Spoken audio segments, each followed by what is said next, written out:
Today, the topic that we are looking at is honoring God through our spiritual disciplines. And I really like the theme that Pastor had entrusted to us. How do we have a culture of honor, right? And so today we're going to look at two aspects. I'm going to answer two questions.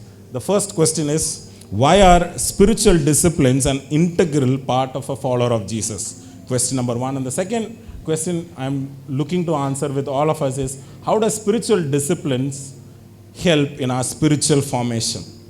Okay, so I come from a city where we have many challenges. Okay, we have many things that stop us from walking a godly life or having a spiritual discipline. Many challenges. There are many. That's why I put the others. There are many. Some things we can't even remember. Those are the challenges that we face. So how do we navigate our lives in the midst of these challenges is what we're going to look at. I'm going to look at one person's story called Daniel from the Bible. Okay, Daniel was a person who lived in exile. It means he never lived in his hometown. Most of us come from Chennai, Tirunelveli, Nagarkoil. I did a survey. Most of, you all come from there. But Daniel never lived there. He came always, at age of 16, he was deported to where? Babylon, and in exile. And he was there for 70 years. So therefore, we find a man who, at his young age, he was deported to Babylon on exile. And in the midst of the exile, he is handpicked for government service. The king picks him up for government service. And that he worked in the king's court in a very high position. He was similar to a position of a prime minister. But Daniel, in the midst of this, as a young man, he becomes a prophetic mouthpiece of God to the Gentiles, which was Babylon, and also was a prophetic voice to the Jewish people also. Huge, right?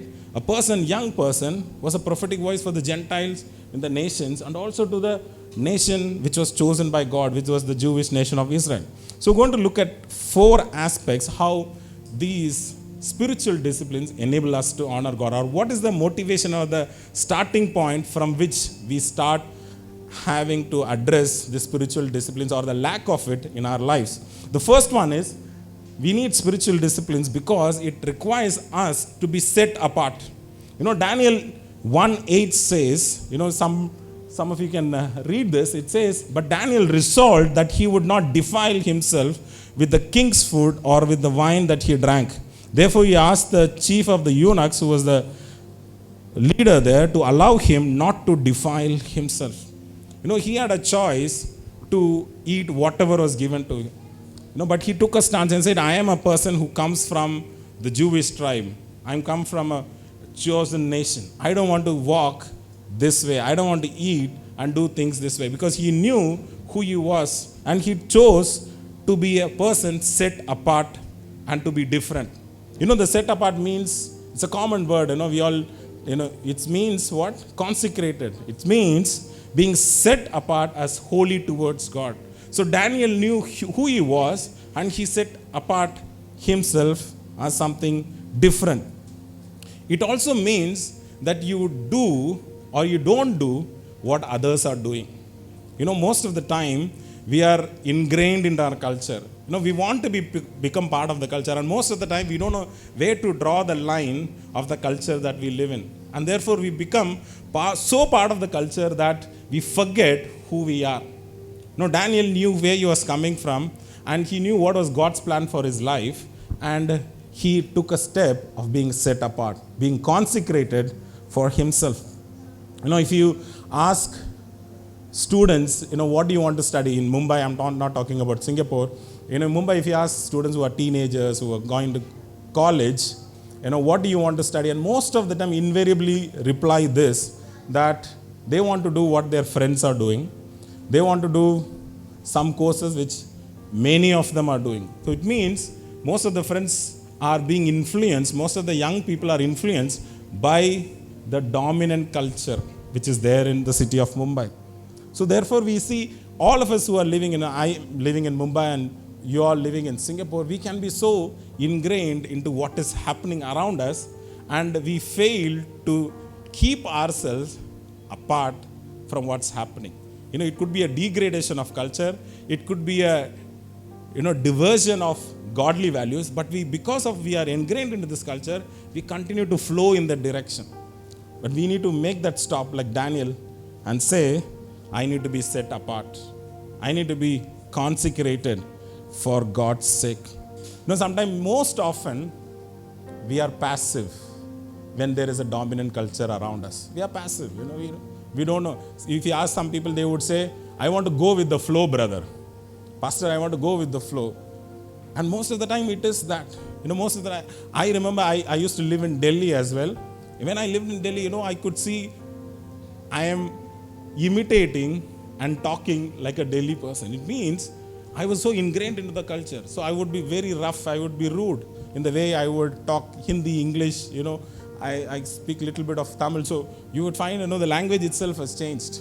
When I came to Mumbai, I remember, the dominant culture of Mumbai would be towards materialism, going after position, power and career. So those things, it seems, I'm getting gripped by this culture.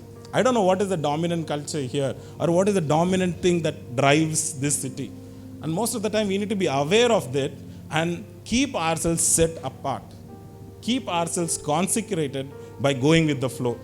And that's why even passiveness in the midst of this dominant would take us in that direction. And you would see Daniel, what he said, he went up and said, me and my friends, we are not going to have that diet.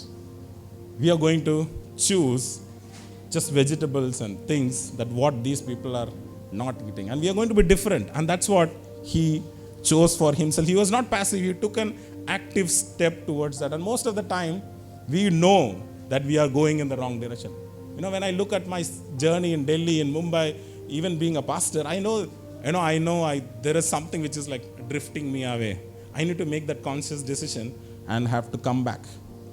So, to be set apart is a decision that we make every day. Every day we get up and say, we need to make a decision. I'm not going to do all of this, what others are doing. I'm going to consecrate myself. I need to make myself set apart for God. And that is possible when you start with a spiritual discipline in my life, because I'm making and giving God the first place and allowing Him to direct the choices of my life. When you make the first decision of starting with God, you made the right choice, right? Because every decision that we make directs the future of our lives. And most of us, we are already making decision. I'm making decision for my children. You have made a decision to come to here and work, and so many various other decisions. So what we make here now is what is going to direct us in the future. So we need to be very clear of what our decisions are to keep ourselves set apart or consecrated. I remember I come from an armed forces background. I used to serve in the Indian Navy for 20 years before I joined church for full time. Consumption of alcohol is normal thing in the armed forces. Social drinking, or when you go to other places, sail, you go, there are parties and all of that. So, but you need to take a step and say, I am not going to be part of this.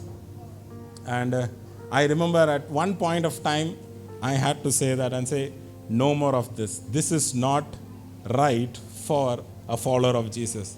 I need to step aside and say, I need to consecrate myself. So the first thing we need to ask ourselves, and we need to ask this question, is my life set apart in God? Am I making that decision to be set apart in God? And the second one, quickly for us, is honoring God through our spiritual disciplines. It requires us to stand apart. Not only being set apart, but stand apart, being a bit different from others. Now, Daniel, like I said, he was talking for himself and his friends and said, we are not going to follow what the rules and regulations of this diet seems to suggest. And it also, they said, we are not going to worship the golden image, Daniel said, and his friends also said. So, we see that they are not compromising with their values. They are standing apart. They are putting their nose up in the front. And most of the time, we don't want to do that. Most of the time, we want to be in the middle. Let me be that average guy. Let me not be in the front. Let me not be in the back also. So I will be somewhere in the between so that nobody would know. I will not be highlighted. Most of the time, we want to live lives like that. But here we see People of God, men of God who had a call in their life, who were carrying the purposes of God, they were always ahead. They put their nose ahead and said, this is what we want for us. They made active decisions. They never lived life passively. So he was not only being consecrated, he was set apart, he was standing apart for himself and his friends. This rule by King Nebuchadnezzar was a rule for all peoples, for all nations, for all languages. It means the whole world was supposed to bow down to this golden image. That's what it means, if you look at the translation. And this is what Shadrach, Meshach, and Abednego had to say. Daniel 3:16, they answered, Shadrach, Meshach, and Abednego answered and said to the king, O Nebuchadnezzar, we have no need to answer you in this matter. In fact, Nebuchadnezzar was asking, I'm going to throw you all into fire if you don't bow down. And this is what they say. We have no need to answer you in this matter. What boldness, what courage. I look at myself, will I even say anything in front of the king? And he said, do we need to answer what you are saying? And they go on to say in 17, he said, if this be so, that they had to put in the fire, our God whom we serve is able to deliver us from the burning fiery furnace, and he will deliver us out of your hand, O king. They're so confident that God will deliver. And the anticlimax is the next verse, 3:18. But if not, even if God does not deliver us, be known to you, O king, that we will not serve your gods or worship the golden image that you have set up. Boldness is saying, my God will, or faith is saying, my God will deliver me. And they're going ahead and next step and saying, even if my God does not deliver, I will not bow down to you. You see the next level of revelation of God they had. So the choices that I make today determine my future tomorrow, and the stands I make today also determine my future tomorrow. And this is what Paul writes to Timothy. How do we keep ourselves to stand apart, to be something who are something different? He says, 2 Timothy 2:4, no soldier gets entangled in civilian pursuit, since his aim is to please the one who enlisted him. If you are in the armed forces, you are not supposed to do any other job. You are not supposed to do moonlighting. In India, there is a big hue and cry over moonlighting. People are working in different projects. If in the armed forces, you are not allowed to do, you will be chucked out, because your primary allegiance is to save and protect the country. And if you are doing some other job, you are compromising national security. So it means, though Paul is telling Timothy, look for somebody who stands apart, not just who flows with what the culture has to say. And 2 Timothy 2:5, he says, an athlete is not crowned unless he competes according to the rules. Look for somebody who is playing according to the rules. Last year was Olympics, which was the delayed 2020 Tokyo Olympics. We see how the preparation happens for all Olympics, right? 10 years, 15 years, people, and the 100 meters race, which is the most coveted sprint and athletic event, people prepare for 10 years, 15 years. What happens if they fall 2 times? They lose the race. So there has to be a rule. And he says, look for somebody who plays according to the rules. And he says further in 6, it is the hardworking farmer who ought to have the first share of the crops. Have you seen a lazy farmer? I have not seen. Farmers are the most hardworking. In our nation, in India, there was a protest in Delhi. They changed the rule of the government. You see, that's how resilient they are. Their grit and determination is unmatchable. They said, we are not moving from there, from the place of protest. You know how many months they were there? More than a year in one place. They blocked the highway. People were cursing. So you see, farmers are hardworking. So Paul is saying, look for the hardworking farmer who ought to have the first share of the crop. See, we see a certain element that is there in those who stand apart, who's a hardworking person, who's play according to the rules, who does not have any other allegiance. And that is what happens. And we see that same trait in Daniel, Shadrach, Meshach, and Abednego. I was reminded of one of our friend, who is in the church. He says, he works for a MNC, and one of the conversations he was mentioning that, there is one good colleague of mine, and we were having a conversation over tea break or a lunch break, and when he was talking and he said, "Oh, you are so and so. Oh, you seem to have a Christian name. Are you a Christian?" And his second name was Christian. The first name was very generic Indian name. "Oh, yes, I am a Christian." And after having this conversation with that guy, he was so, distressed. And he said, "This guy was working with me for the last 7-8 years, and he never knew that I was a Christian. My name was so Indian, but my way of behavior, the way I conducted myself, never suggested to him that I was a Christian." And he was very distraught. And honestly, he was bringing up this, "Caleb, most of the time, I am so not living the life that God wants us to live." So we need to see and ask this question for ourselves. When we are people set apart and we are people who are standing apart, do I take a stand for godliness in my life? Especially in our workplaces. Do I stand? Do people know that we follow Jesus? Most of the time I look at myself. There are many areas I need to keep check. Sometimes I speak too much. Sometimes I don't speak too much. Those two are not good. And sometimes I use things that are hurting to others. And I say, "Oh God, I need to change myself." And all of us, seated all of us in the same place, do I take a stand for godliness in my life? And the third one, why it helps us to live on purpose. And spiritual disciplines helps us to live on purpose. We get up in the morning, the spiritual disciplines helps us to intentional and focused in life. The Psalm says that your word is a lamp to my feet and a light to my path. Somehow these disciplines guide us. It shows direction to our lives. And most importantly, it gives purpose to our lives. We have meaning. We get up in the morning and excited about life. We go into our workplace. We can go into the ministry work that I do, and we can be excited about it because God has given a purpose for our life.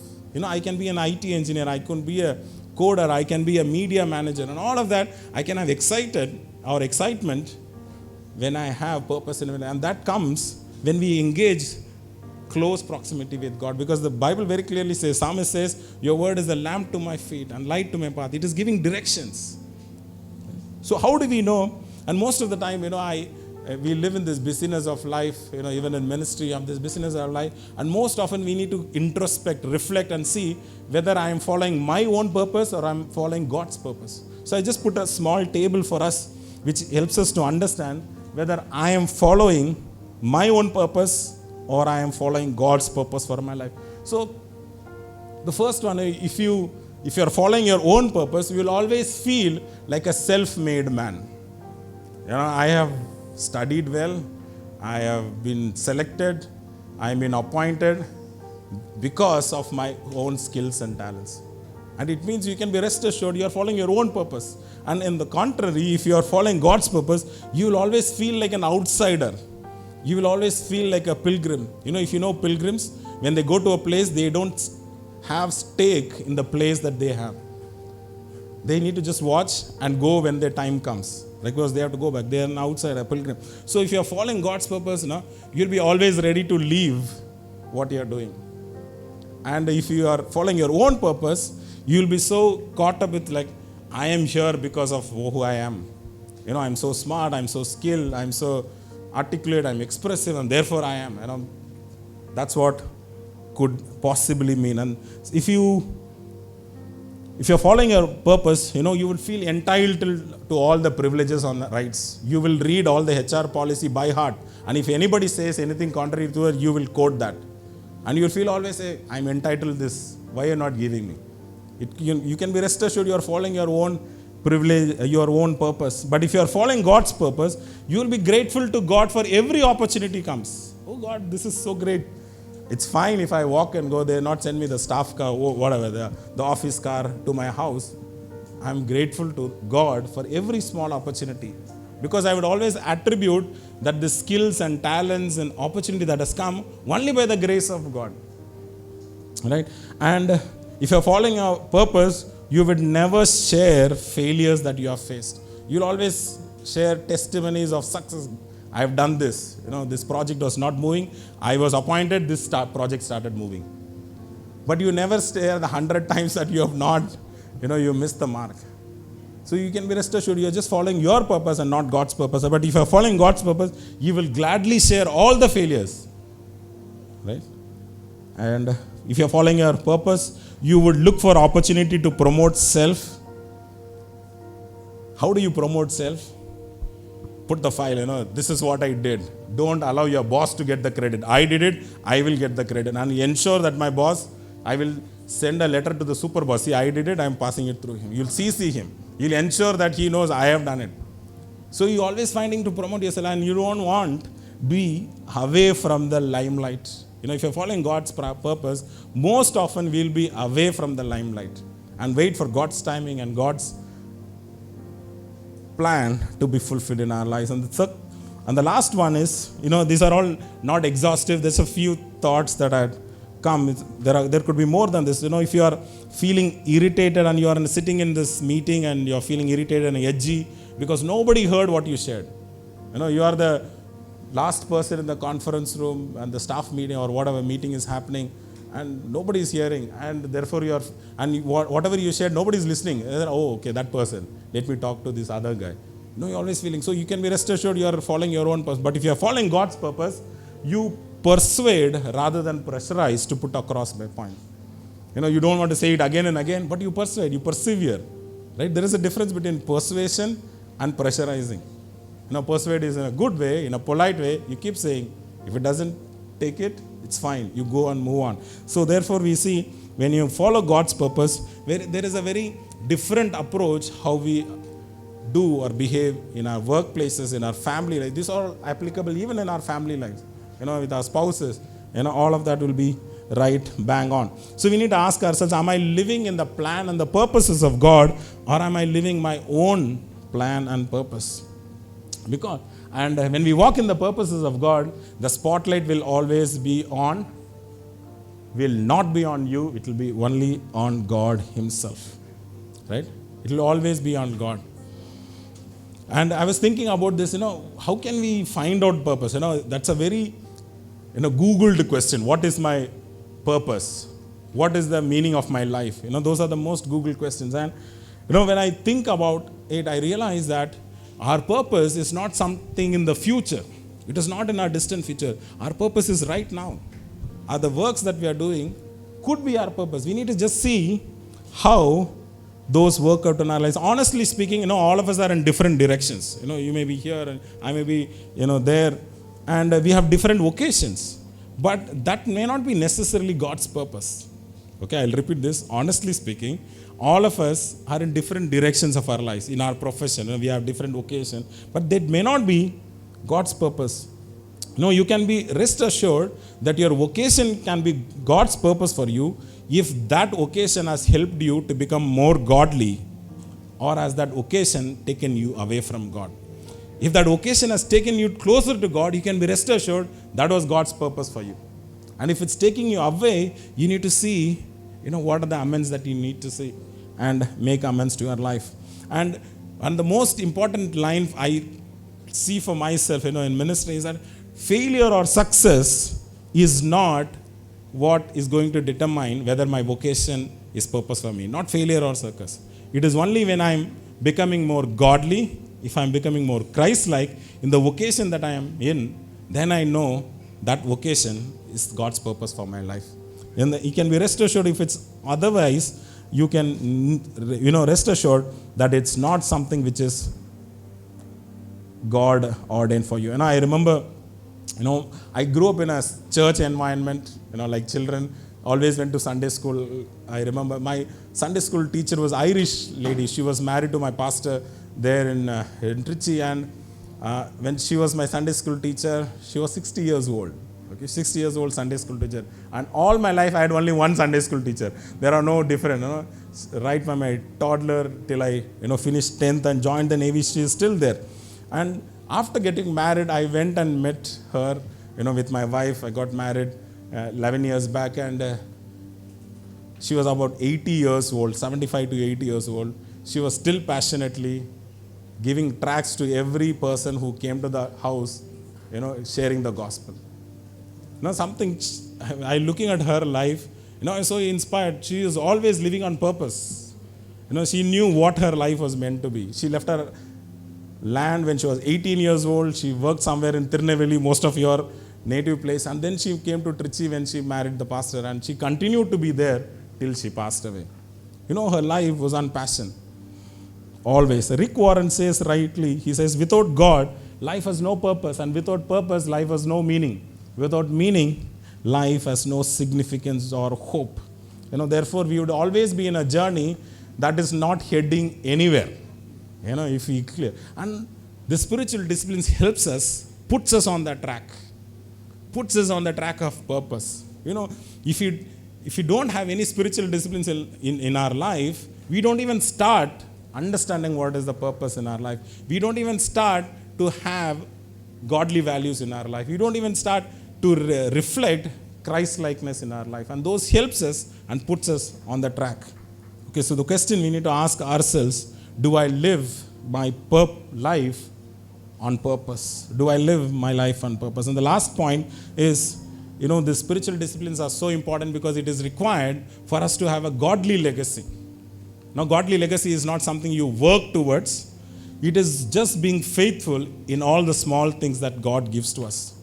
God has given an intellect. God has given the ability to see, ability to read, ability to hear. And all of that is God's gift to us. So what are we doing with the small things God has given to us?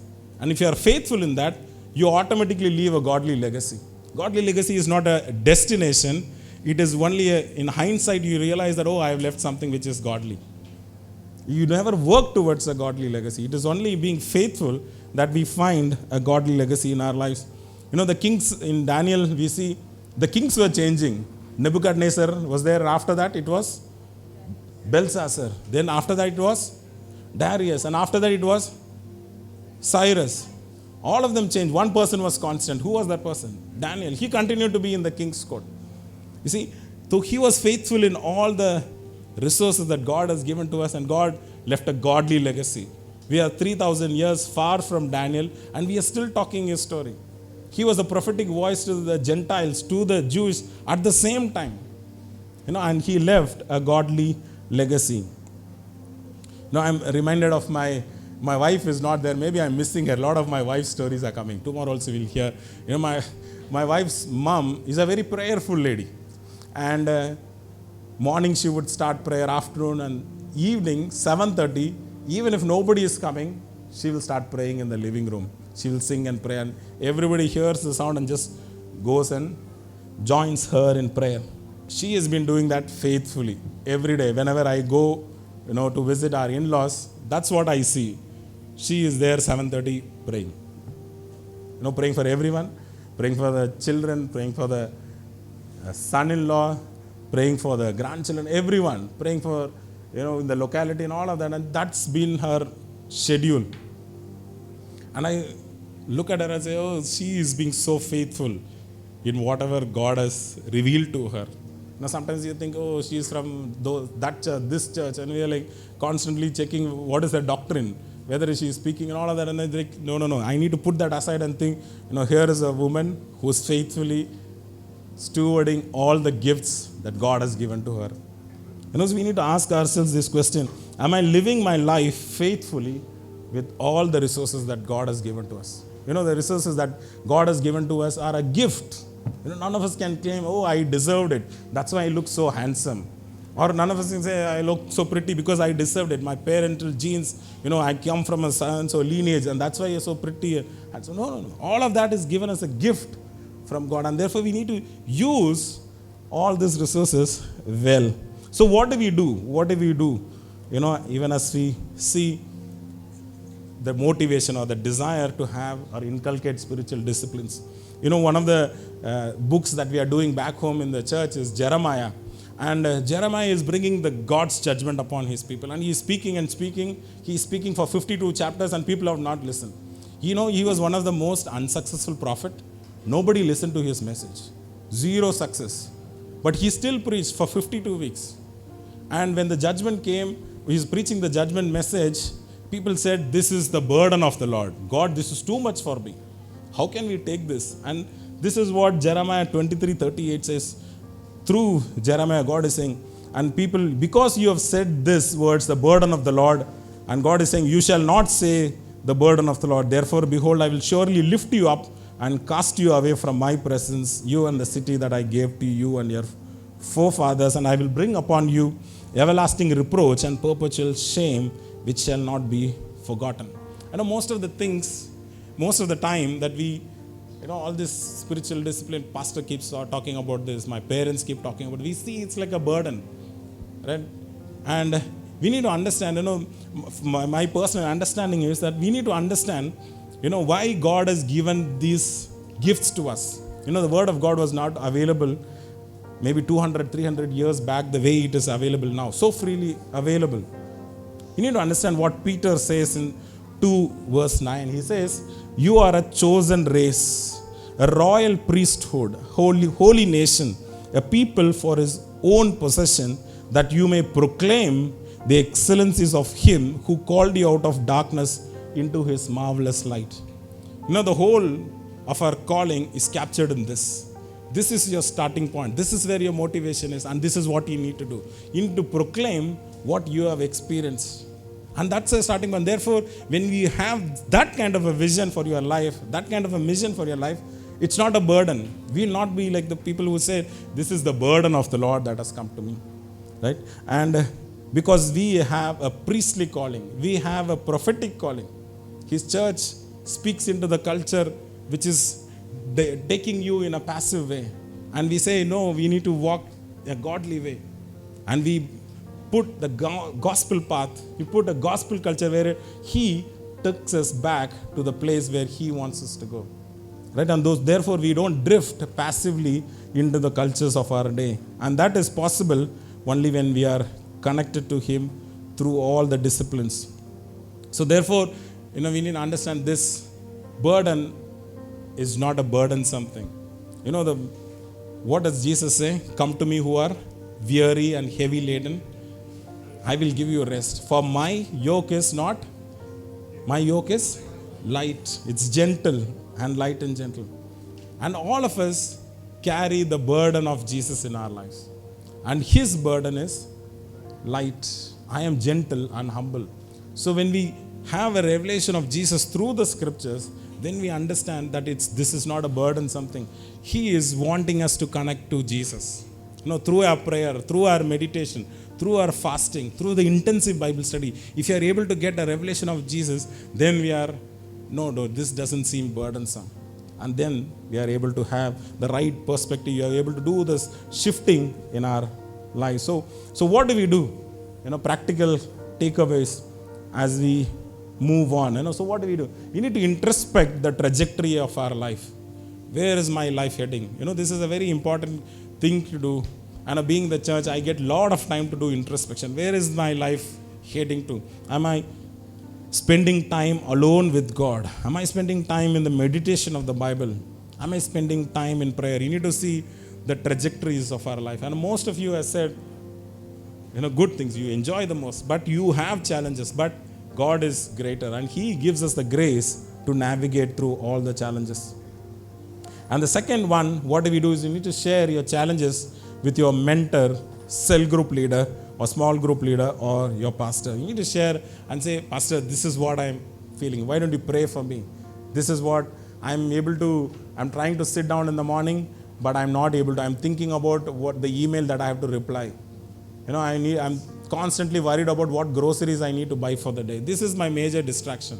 Or, you have young families, you have children. So you find, the children are there. We need to find a way to go through it. And pastor, he may be well equipped and, well experienced to help you walk through this. And most of the time, what I've seen is, even if it's a simple prayer, you just ask for prayer and you see a liberation. You see a freedom. You find a new direction or a new, guidance in your spiritual walk. So, and the third one is be accountable for your spiritual disciplines and be open about your challenges. Right? Be accountable. At least find some way to be transparent about, to share your spiritual journey. So the right place is not a meeting like this or even a Sunday service. The right place where you can share your challenges is in your small group.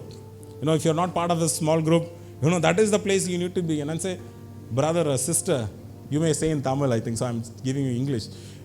why don't you pray for me? Why this is what I feel, and make that as something which is part of a normal conversation, right? Over and above the other conversations that we have.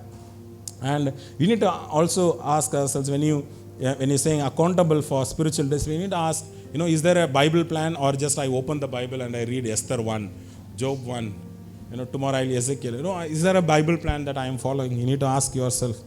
And also, if you're not able to know, what does this meditation if at all means? Or is it just some catchy phrases that comes up and, oh, I'm excited. This is the word of the Lord me. How do we meditate on God's word? Ask your pastor, and he may direct you to a place how to meditate God's word. And most important thing is, out of experience, I say, be part of the prayer meetings. Those are the places that you need to be in. Not big prayer meetings, not where 1,000 people are there. Nobody knows who you are. Be in a prayer meeting where 3 people are there, where 5 people are there, where 7 people or 10 people are there. And that is the place you grow in the aspect of prayer. I remember in my pastor's house, not in Mumbai, in Vizag, when I used to be there, the most of the prayer journey or the prayer that I have learned is across the table. The prayer always happened on the dining table, not with the food, but we just, 6, 7 of us, always the prayer was in the dining table, in the table, and everybody take turns to pray. And that's how I realized, when I look back and say, oh, those were my formative years. And whenever I look at, other aspects of prayer, I know where to look to and draw inspiration from. I know that's where God taught me how to pray. So you need to see that small places where you are able to engage in prayer. And lastly, and most importantly, trust that God has a covenant with you, and He helps in your spiritual formation. What is the whole covenant of the Bible, the whole story of the Bible? God, what is the covenant? God says, I will be your God and you will be my people. That is the covenant of God. What a great covenant that we have. God says, I will be your God. We are not saying you will be my God. He's saying, I will be your God and you will be my people. And that is the covenant that He has for us. And most of the time, He is always upholding His covenant. And every time, He is upholding His covenant. And most of the time, we are the ones who are detaching our side of the covenant. So He never leaves us nor forsakes us. Yesterday, Pastor Joe quoted this. He actually never leaves us nor forsakes us. And that's the covenant. Because He has said that I will be your God and you will be my people.